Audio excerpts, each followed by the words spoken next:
समाधि में मेरा मन बार बार उलझा देता। देखा ये उड़ रहे हैं।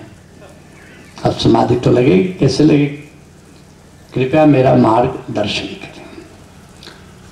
मैं समझ रहा हूं कि समाधि में मन उलझा देता है। शब्द देखो, कहते समाधि में मन उलझा देता है।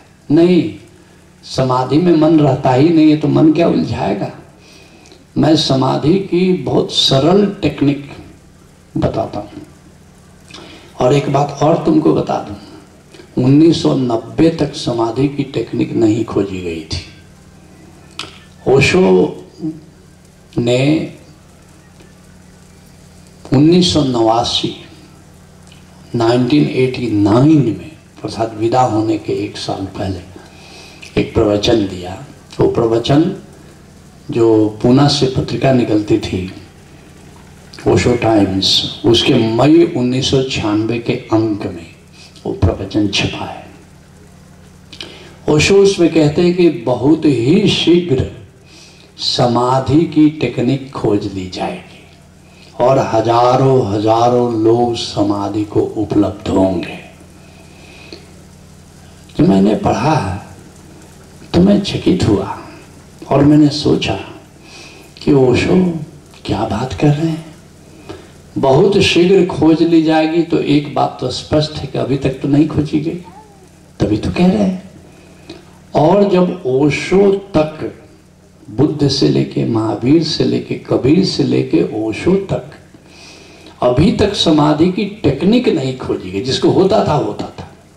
ऐसा नहीं कि लोग समाधिस्थ नहीं होते थे, समाधिस्थ तो हजारों लोग हो रहे थे, लेकिन समाधि की टेक्निक क्या है ये बात नहीं खोजी गई थी। और ओशो कह रहे हैं कि अब वो टेक्निक, क्यों कह रहे हैं कि अब विज्ञान के समानांतर अध्यात्म खड़ा होने वाला है, इसलिए बहुत जल्दी समाधि की टेक्निक खोज ली जाएगी। मुझे लगा कि जब बुद्ध से ओशो तक नहीं खोजी गई तो अब क्या खोजी जाएगी? लगता है कि हम लोगों का मन ऐसे ही बहला रहे हैं, ऐसे ही फुसला रहे हैं। ये तो मुझे पता ही नहीं था, यह कार्य उन्होंने मेरे लिए निर्धारित कर रखा था और अब खोज ली गई। अब देखो ओशोधारा में हजारों लोग उपलब्ध हो रहे हैं। पतंजलि पर प्रवचन देना आसान है, लेकिन पतंजलि जिस समाधि की बात कर रहे हैं उस समाधि में जाना इतना आसान नहीं है। हमारे एक बंदे हैं, पति पत्नी है, सोनीपत के ही, वो हमारे यहाँ भी आते हैं, बाबा रामदेव के यहाँ भी जाते हैं।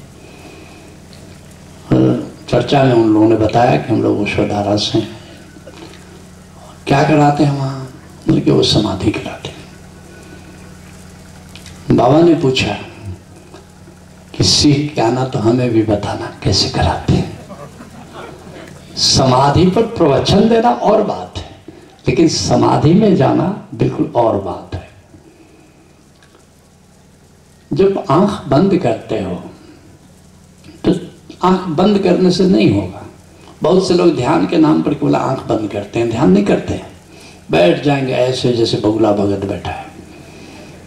चले जाओ हरिद्वार और ऋषिकेश में, हजारों बगुला भगत बैठे। ओशो के सन्यासियों का तो आदत है, पुराने सन्यासियों की, हमारी भी आदत थी, जैसे कोई संत बैठा है तो जा करके बिल्कुल बैठ जाएगा, जैसे बहुत ध्यानी ज्ञानी है। सूफी बाबा की अक्सर मैं चर्चा करता हूँ, तो मैं गया, मैं भी जाके ध्यानी ज्ञानी की तरफ बैठ गया आंख बंद करके। वो अपने कुछ बोल रहे थे, थोड़ी देर वो देखते रहे। उनका कि आंख जरा खोलो, कुछ बात करनी है। मैंने आंख खोली, उनका कुछ भीतर दिख रहा है। मैंने कहा नहीं बाबा, कुछ दिख तो नहीं रहा, तो भीतर कुछ सुनाई पड़ रहा है। उनका ना नहीं सुनाई पड़ रहा। उनकी तब काय के लिए बगुला भगत की तरह आंख बंद की। पहली बार चोरी पकड़ी गई। अब सवाल ये है कि अब एक संत के सामने तुम हो, वो तो सब जान रहा है। तो केवल आंख बंद करना ध्यान नहीं है, लेकिन अधिकतर लोग आंख बंद करके, जाओ अभी ऋषिकेश हरिद्वार चट्टान पर कहीं बैठे हुए, मुझे भी देख के हंसी आती है कि आंख बंद करने से क्या होगा। आंख बंद करके देखने से होगा। सुन लो ठीक से, आंख बंद करके देखने से समाधि लगती है। चुपचाप आंख बंद किए हो तो समाधि थोड़े लगेगी, मन भागेगा, इधर से उधर भागेगा। आंख बंद टेक्निक, समाधि की बड़ी सरल टेक्निक खोजी गई है, निरति। निरति का मतलब भीतर देखना। आंख तुमने बंद किया तुम, और मन तो इधर उधर भाग रहा है। नहीं, आंख बंद करके अब देखो, और पॉइंटेड नहीं देखो, नहीं तो उड़ जाओगे। पॉइंट पर मत देखो, उड़ जाओगे। भीतर के आकाश को जब प्यार से देखो, देखते देखते वो चुंबक की तरफ तुमको खींच लेता है और तुम समाधि में डूब जाते हो। कितनी सरल टेक्निक है। लेकिन एक बात है, इस बार मुझे थोड़ा एम्पावर्ड किया गया है। एम्पावर्ड क्या किया गया है? जो मैं अनुभव कर सकता हूं वो मैं बता भी सकता हूं, लेकिन ये एम्पावरमेंट शब्दों में कह देना ये इतना आसान नहीं है। गिरा अनयन नयन बिन वाणी, तुलसीदास जी कहते हैं ना, वाणी को आंखें नहीं है, आंखों को वाणी नहीं है। अब आंखों से ये अनुभव किया जा रहा है, वाणी बताए तो कैसे बताए। लेकिन इस बार थोड़ा सा विज्ञान के पैरेलल अध्यात्म को लाने के लिए स्पेशल एम्पावरमेंट लेकर के भेजा गया है कि तुम जो भी अनुभव करोगे को दूसरों को करा सकते हो। और इसलिए मुझे 55 साल लग गए, ऐसे नहीं हुआ। और संत एक मामले में तो बड़े भाग्यशाली थे कि उनको इतने पापड़ नहीं बेलने पड़े। ओशो को 21 साल में हो गया, भगवान महावीर को 32 साल में हो गया, भगवान बुद्ध को 36 साल में हो गया, शंकराचार्य को तो 7 साल में बुद्धत्व को उपलब्ध हो गए। और मुझे कितने साल लग गए? 55 साल।